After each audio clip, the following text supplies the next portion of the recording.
അമ്മ നമുക്കേ മമ്മൂട്ടിയുടെ പടത്തിന് പോകാം കേട്ടോ. നമുക്ക് മോഹൻലാലിന്റെ പടത്തിന് പോവാം. ആ അന്നേന് പോവാം. മമ്മൂട്ടിയുടെയും പോകുന്നില്ല, മോഹൻലാലിന്റെയും പോകുന്നില്ല. ഭഗത് സ്വാസിന്റെ പോയാ മതി.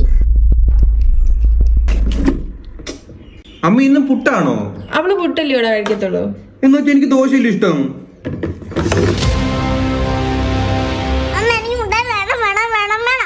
വൈകിട്ട് വാങ്ങിച്ചു തരാടാ. എന്താ എനിക്ക് ഇപ്പം തന്നെ വേണം. എന്തോ ചക്കി? എനിക്കിപ്പം മുട്ടായി വേണം. പറ്റത്തില്ല. വേണമെന്ന് പറഞ്ഞാൽ വേണം. പറ്റത്തില്ല. എനിക്ക് മുട്ടായി വേണം. ഇല്ല ഇല്ല ഇല്ല. വേണം. ഇല്ല ഇല്ല ഇല്ല. കിട്ടിയേ മതിയാവും. ചേട്ടൻ കടിച്ചിരുന്ന് കേട്ടിട്ടുണ്ടോ? കഞ്ഞാപുഞ്ഞാ കഴിച്ചതല്ല, ഏങ്ങളടിച്ച് കരയുക. കാര്യം എന്താന്ന് നാട്ടുകാർക്കറിയത്തില്ല, പക്ഷെ അച്ഛന് മനസ്സിലായി. രാത്രി തന്നെ പോയി മുട്ടായി വായിച്ചോണ്ട് വന്നു. ആ കരച്ചില ഞാനിപ്പം കരയാൻ പോകുന്ന. 3 വരെ ഞാൻ എണ്ണും. 1